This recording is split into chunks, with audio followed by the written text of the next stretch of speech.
दर्शकों नमस्कार। आज हम शुरुआत करते हैं एक सवाल से, और ये सवाल है रीजनिंग पावर एक्टिवेशन के लिए। सवाल ये है कि आप बताएं कि कीवी किस देश का फल है। कीवी फ्रूट किस देश का फल है। आप में से अधिकांश लोग इसे न्यूजीलैंड का फल बताएंगे, लेकिन सत्य ये है कि ये न्यूजीलैंड का फल नहीं है। वहाँ तो ये 1904 में पहुँचा है और उससे पहले इसे कोई जानता तक नहीं था न्यूजीलैंड में। और कीवी फ्रूट जो नाम है कीवी, वो तो 1959 में मिला है। असल में कीवी फ्रूट जिसे आज दुनिया जानती है और जो आज न्यूजीलैंड की पहचान बन चुका है पूरी दुनिया में, वो चीन का फल है। उसका असली नाम है मीहो उताओ, लेकिन आज पूरी दुनिया उसे कीवी के नाम से जानती है। ठीक ऐसा ही हमारे यूनिकॉर्न के साथ हुआ है। सिंधु घाटी सभ्यता के एक सींग वाले घोड़े या एक सींग वाले जीव के साथ भी बिल्कुल ऐसा ही हुआ है। फ़र्क सिर्फ इतना है कि चीन के लोग आज भी जानते हैं कि उनके फल का असली नाम क्या है, कि उनके असली फल का नाम मीहो ताओ है, लेकिन हम नहीं जानते कि जिसे यूनिकॉर्न या मोनोसिरास कहा जा रहा है उसका असली नाम क्या है। हमने अपने पिछले वीडियो यूनिकॉर्न को क्या कहते थे सिंधु सभ्यता के लोग, इसमें हमने एक नाम पर चर्चा की थी। वो एक नाम जो हमारे वेदों में मिलता है, जो महाभारत में मिलता है और पुराणों में मिलता है। लेकिन उस नाम की पड़ताल में हमने पाया कि जो एक संग शब्द है वो असल में यमना संस्कृति से जुड़ा हुआ शब्द है, इसलिए ये काफ़ी बाद में आता है, पौराणिक काल में आता है। आज हम ऐसे ही और नामों की चर्चा करेंगे, जिनमें से कोई एक नाम अवश्य ही वो हो सकता है जिसे सिंधु सभ्यता के लोग कहकर यूनिकॉर्न को बुलाते थे। आज हम जिन मिलते जुलते नामों की चर्चा करने जा रहे हैं जो यूनिकॉर्न पर फिट बैठते हैं, उनमें हैं शशशृंग, ऋष्यशृंग, खड्गविषाण और गिद्धड़सिंगी।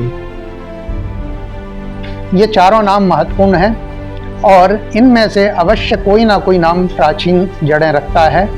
और साथ में ही ये नाम ये खुलासा भी करते हैं कि हमने अपने मूल जो सिंधु घाटी सभ्यता का जो मूल प्रतीक चिन्ह था उसको क्यों भुला दिया, कैसे भुला दिया। तो सबसे पहले उसी नाम से शुरुआत करते हैं जो ये संकेत देता है कि हमने उस एक सींग वाले जीव को क्यों भुला दिया। तो सबसे पहला नाम है शशशृंग।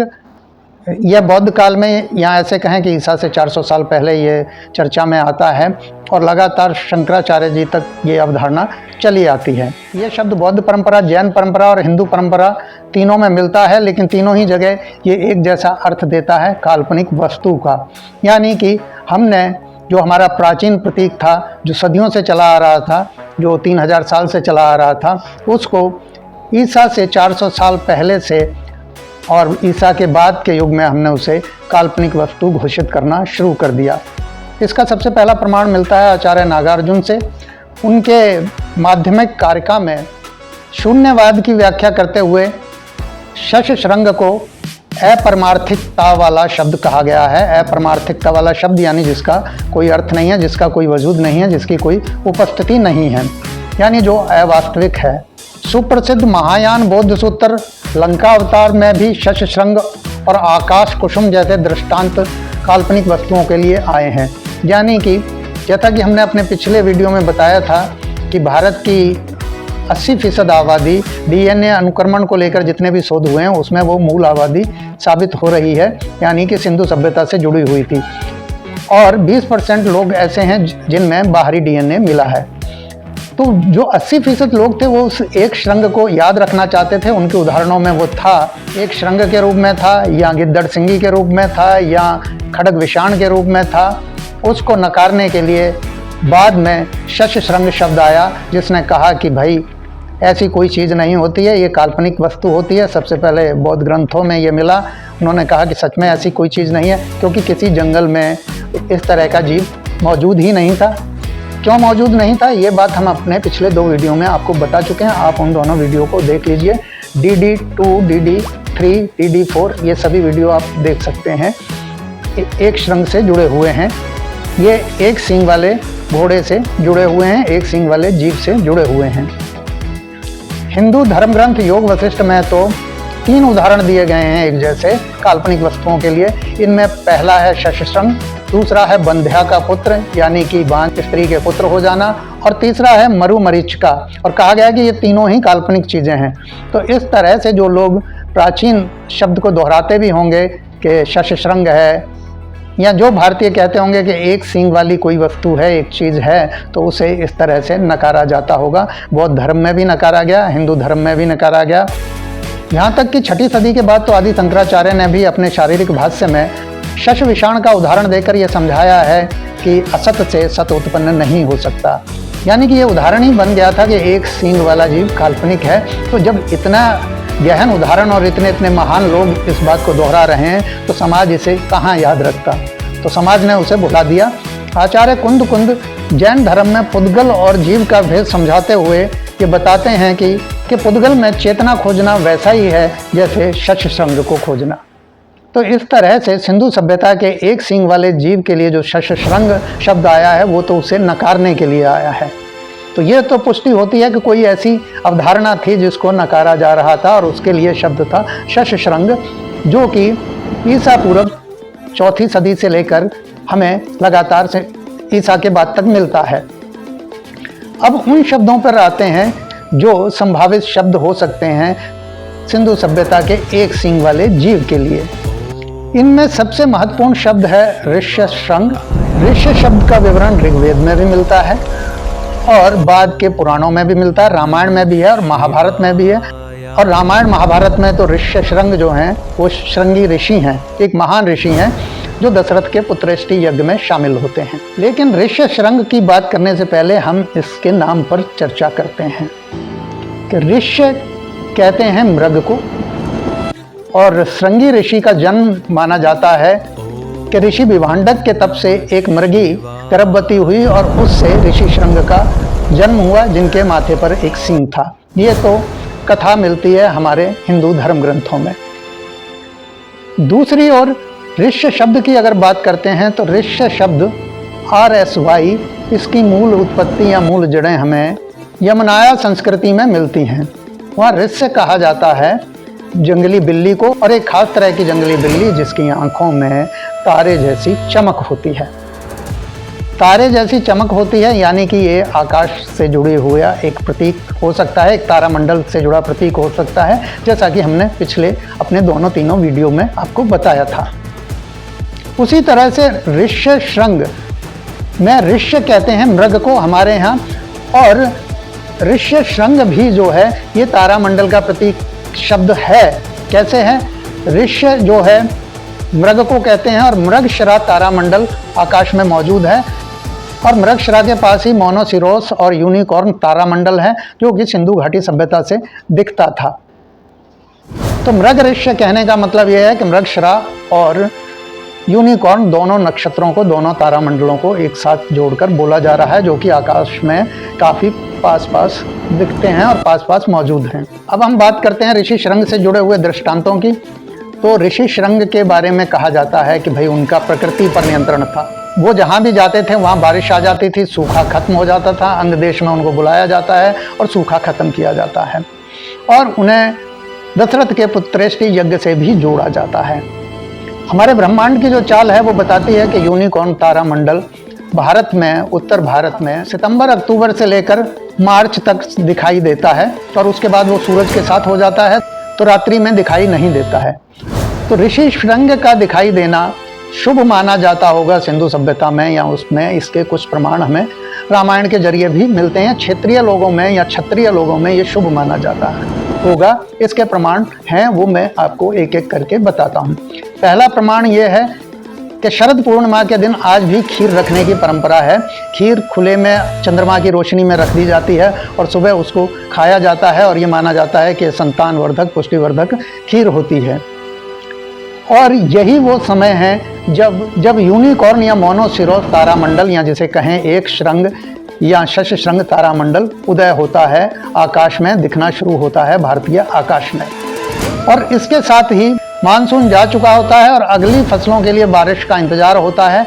और जैसे ही शशशृंग आते हैं अक्टूबर में, शरद पूर्णिमा को, अगले 15 दिन में, 10 दिन में बारिश शुरू हो जाती है। वेस्टर्न डिस्टरबेंस की, पश्चिमी विक्षोभ की। और मानसून जाने के बाद का जो सूखा का काल है वो खत्म होना शुरू हो जाता है। इस तरह से ऋष्य शृंग को मृगशिरा तारामंडल के पास का तारामंडल कहा जा सकता है, जिसका मानवीयकरण करके बाद के ग्रंथों में ऋषि के रूप में दिखाया गया है, उनके आशीर्वाद के रूप में दिखाया गया है। तो क्या सिंधु सभ्यता के लोग उस तारामंडल को, उन मोहरों पर बने हुए उस जीव को ऋषि शृंग कहते थे? हाँ, संभावना है। लेकिन ऋष्य और शृंग दोनों शब्द पर यमना संस्कृति का प्रभाव है, तो ये शब्द है उसी चीज के लिए, लेकिन ये बाद का शब्द है, वैदिक शब्द है और पौराणिक शब्द है, यानी बाद के काल में ये नाम उसका पड़ा है। अब हम अगले नाम की चर्चा करते हैं, जो है खड्ग विषाण। खड्ग विषाण शब्द जो है वो बौद्ध ग्रंथों में आया है, इसके साथ साथ चरक संहिता में भी मौजूद है। बौद्ध ग्रंथ सुत्त निपात में खड्ग विषाण को योगी की या एक सच्चे बौद्ध की प्रवृत्ति का प्रतीक बताया गया है। यहाँ खड्ग विषाण का पहले अर्थ कर लेते हैं। खड्ग का अर्थ है कटार और विषाण का अर्थ है सींग, लेकिन शाब्दिक अर्थ जब इसका करते हैं तो यानी विशेष रूप से काटने वाला खड्ग, तो खड्ग विषाण का अर्थ ये भी बनता है। विषाण की उत्पत्ति जो है शाह धातु से मानी जाती है, लेकिन शाह धातु लैटिन में मिलता है, वहाँ शाह आरी को कहा जाता है, काटने वाली चीज को कहा जाता है, वहाँ से जुड़ता है, लेकिन आप इसे जोड़ सकते हैं, लेकिन खड्ग शब्द वहाँ से नहीं जुड़ता है। तो खड्ग मूल शब्द है, विषाण भी मूल शब्द है, और ये शुरुआती बौद्ध ग्रंथों में मिलता है, यानी संभावना बनती है कि खड्ग विषाण शब्द यहाँ मौजूद था और वो किसी खास चीज के लिए था। लेकिन बाद में इसका अर्थ गैंडे के सींग से कर दिया गया है, यानी जब इसका भाष्य किया गया तो यह लिख दिया गया कि योगी को ऐसा होना चाहिए जैसे कि एक सींग वाला गैंडा, एकांत में विचरण करने वाला, सबसे निर्लिप्त। तो खड्ग विषाण का अर्थ गैंडे से जोड़ दिया गया बाद में, हालांकि उसके नाम में खड्ग विषाण में कहीं गैंडा नहीं है, क्योंकि बाद में जंगलों में गैंडा उन्हें दिखाई दिया तो उन्होंने सोचा यही खड्ग विषाण है, ऐसी संभावना बनती है। ऋग्वेद के सायण भाष्य में भी विषाण शब्द आया है। 5वें मंडल के 44वें सूक्त के 11वें श्लोक में विषाण शब्द मिलता है, लेकिन सायण ने इसका अर्थ मदद से दातारम किया है, यानी कि मद देने वाला, नशा देने वाला किया है, और सोमरस से जोड़कर इसको देखा गया है। अब हम बात करते हैं उस महत्वपूर्ण शब्द की जो उसी जगह पर पाया जाता है जहां पर सिंधु सभ्यता कभी विकसित हुई थी, यानी कि पंजाब, हरियाणा, सिंध और गुजरात। तो ये शब्द है गीदड़ सिंगी। गीदड़ सिंगी मतलब गीदड़ का सींग। गीदड़ के सींग होता नहीं है, लेकिन गिद्दड़ सिंगी नाम प्रचलित है और इसे बहुत ही चमत्कारी चीज माना जाता है। आज भी पुराने बाबा टाइप के लोगों को कुछ चीजें थमाते हैं कि ये गिद्दड़ सिंगी है, इससे तुम्हारा व्यापार बढ़ेगा और बहुत सारा लाभ होगा, इस तरह से कहकर वो उनको देते हैं, लोगों को देते हैं और उनसे दक्षिणा लेते हैं। तो ये गीदड़ सिंगी जो आज तक शब्द घूम रहा है, इसकी जड़ें कहाँ हैं? ये जब हम इस पर विचार करते हैं तो हमें लगता है कि गीदड़ शब्द ये पूरी तरह से देशज है, भारतीय शब्द है, क्योंकि जो जीव भारत में ही मिलते थे, जो जीव यहीं पाए जाते थे, तो उनका नाम बदलना आसान नहीं था, क्योंकि लोग उसे पहले से कहते आ रहे थे। तो गीदड़ सिंगी में जो गीदड़ शब्द है वो पूरा भारतीय शब्द है। सिंगी शब्द को कुछ लोग कह सकते हैं कि ये शृंग से बना होगा, लेकिन सिंगी में देशज खुशबू मौजूद है, सींग में देशज खुशबू मौजूद है। वो शृंग से बना हो सकता है या दोनों का संबंध हो सकता है, लेकिन दोनों में एक पर्याप्त फासला दिखता है।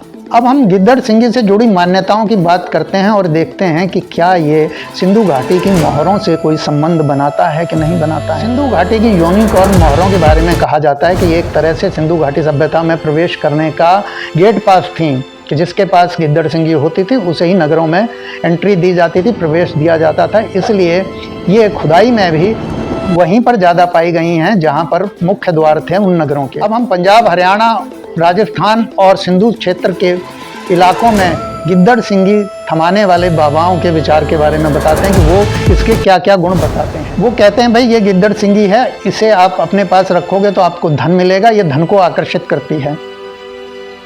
और इतिहासकार ये मानते हैं कि जो यूनिकॉर्न मोहर है वो व्यापारिक मोहर थी, यानी उसके बदले में वस्तुओं का आदान प्रदान होता था, सोने का भी आदान प्रदान होता होगा। दूसरा, बाबा लोग बताते हैं कि गिद्दड़ सिंगी अगर आपने अपने पास रखी तो आपका व्यापार बढ़ेगा, आपका व्यापार सफल होगा।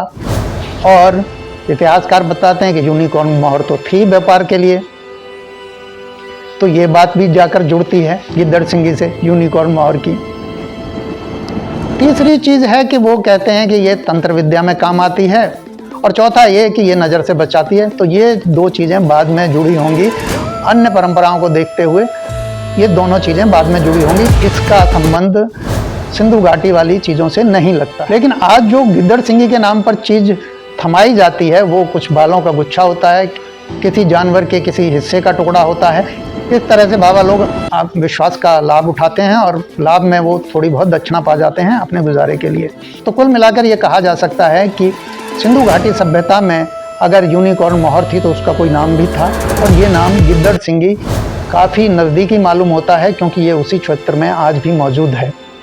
लेकिन हमने ये नाम कैसे भुला दिए, इसे अगर हम जानना चाहते हैं तो एक हाइपोथेसिस हम मानते हैं कि मान लीजिए आज से 2000 साल बाद सारी सभ्यताओं का पतन हो गया है और नए सिरे से सभ्यता विकसित हो रही है।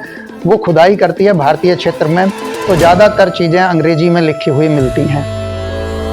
तो क्या इसका मतलब ये हो गया कि ये कहें कि यहाँ पर सब जो है यूरोप के थे और अंग्रेज लोग थे? जब तक डीएनए परीक्षण नहीं होगा तो ये मान लिया जाएगा कि आर्य जो थे बाहर से आए हुए थे, बाहर से आए हुए लोग थे, और बाद में पता चलता है कि बाहर से आए हुए लोग तो 10-20% ही थे, 80% लोग तो यहीं के हैं।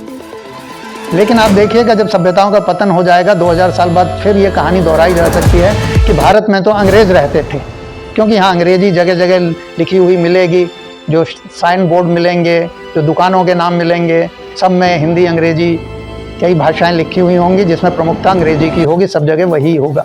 तो इसी तरह से एक श्रृंग हो चाहे शश श्रृंग हो, सब पर भाषाई प्रभाव मिलता है मध्य एशिया का, लेकिन इससे ये साबित नहीं हो जाता कि यहाँ के सारे लोग मध्य एशिया से आए थे। जो मध्य एशिया से आए थे उनकी संख्या सीमित थी। हमने अपनी भाषा में बदलाव किया और हम करते आए हैं, ये कोई नया नहीं है। हमने उर्दू अपनाई है, बाहर की भाषा थी जिसमें अरबी फारसी ढेरों शब्द थे, हमने अपनाए, बोले हैं, और अब तक बोले जाते थे। अब अचानक बदल गई है हमारी भाषा और उसमें दुनिया भर के शब्द बढ़ गए हैं। ठीक है, आज उसमें डच शब्द भी हैं, पुर्तगाली भी हैं, अंग्रेजी तो बहुतायत हैं, अरबी फारसी भी हैं, ब्रज हैं, भोजपुरी हैं, अवधी हैं। और सिर्फ भाषा के आधार पर यह घोषित कर देना कि आर्य बाहर से भारत आए थे, ये एक गलत अवधारणा है और इतिहासकारों ने इस गलत अवधारणा को अपना सिद्धांत ही बना लिया। तो अगले वीडियो में हम चर्चा करेंगे कि किस तरह से आर्य भारतीय थे और किस तरह से उन्हें विदेशी बनाने की कोशिश हुई। तो आज दिल दिल्ली देश में इतना ही, जल्द ही फिर मिलते हैं। धन्यवाद।